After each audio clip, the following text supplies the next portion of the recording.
Thank you. Thank you, and So- Dr. Pan, you'll continue. Sorry, thank you, Madam Chair. So the next, I guess the other, next question I have is actually, so one of the amendments basically allows the department to issue bonds and charge contractors regardless of facility existence before 1987, and also to finance other capital projects that were not already listed in the contract if the department and 80% of their affected contractors defined mutually agrees, which seems to be pretty open-ended. I mean, clearly the contractors need to be on board, but so I just do have to ask: will the department clearly declare here in public at this hearing that that provision will not be used to finance the water fix, and we will not be floating bonds to fund the water fix using this mechanism, using this amendment, proposed amendment, contract amendment? Mm-hmm. So if I could just take a step back. So we do have a list of facilities, and over the course of the last decades, it became clear that if we were overly prescriptive on that list, it disabled the department's ability to capitalize important projects. Some of it is embracing new technologies, so when SCADA systems came online, et cetera. The Delta facilities, the listing of Delta facilities as a topical areas already used to fund important projects in the Delta, such as levee work in the Sassoon Marsh, fish screens that we're doing, some work out in the Yolo bypass. Those are the kinds of projects that that this contract extension would enable us to continue to proceed with. The water fix piece is the piece where, as a separate amendment, where we divide out cost allocation. It's very critical because, as you may be aware, we have north of Delta contractors who would not receive the benefit of water fix and therefore don't want to pay for it. And we have other parties that would like to transfer their incremental benefit from water fix to other state water contractors. And that's the way in which we are ensuring, in the context of a contract amendment, that water fix is paid for only by those parties who see a benefit and actually want to pay for that benefit. All right, I don't hear an answer to my question, so again, I will ask my question again. Sure.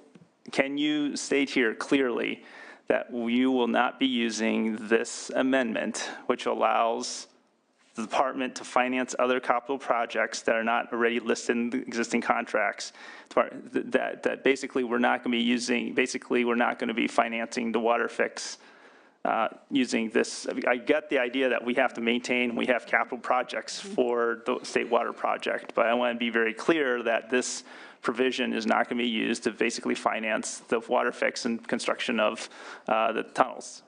Well, here's the answer to that question. So can we say yes or no? Or can you just simply say we will not do that? No, because we will use part of this contract amendment to help finance water fix, and here's why. Because water fix includes, it enables us to issue revenue bonds into the future. We have a category that exists in our current contracts that is part of this new amendment moving forward that describes the ability of the department to fund projects in the Delta, including Delta facilities. And that would include water fix. So you just said yes. Yes. We'll be using this provision to fund the water fix. And the water and the department is pursuing a validation in the court that we have the authority to do so, sir. I want to make that point because I agree with you. Transparency is essential. And so the department is not assuming it has the authority without pursuing a validation in front of the courts. So basically what you're telling me right now, because what I was told the hearing was about the rest of the state water project and being sure we keep that maintained. But you have just said here at this hearing that you also, the purpose of this was to try to float bonds to fund the tunnels. Let me clarify. We cannot fund anything related to water fix until the water fix contract amendment. Okay, so let me go ask another question then. So you said you're working on these. Dr. Pan, can I just frame the question a little differently than you did? Because I think we're having this kind of conversation, so I want to try to make sure that your question gets answered and you answer it to the best of your ability in terms of what your intent is funding for the water fix project linked to the proposed amendments before us today? No, this extends the contracts. Well, that's not what you just said. So can you say clearly, I'm going to ask you again, I okay. just want you to say that we will not be using the contract amendments that are before us to finance the water fix, Okay. including floating bonds. Right, so it's a three-part answer, and you feel free of me. So the contract Maybe it's amendment easier for before to you say yes today, or no. the contract amendment before you today extends the contracts, which enables the department to issue bonds over the long term.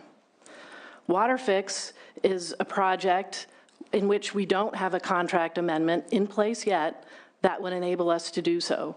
So when that amendment is completed, that amendment, which stipulates how we would charge our customers, would essentially take advantage of this extension of the water contracts and the ability to issue long-term revenue bonds as a mechanism to finance water fix.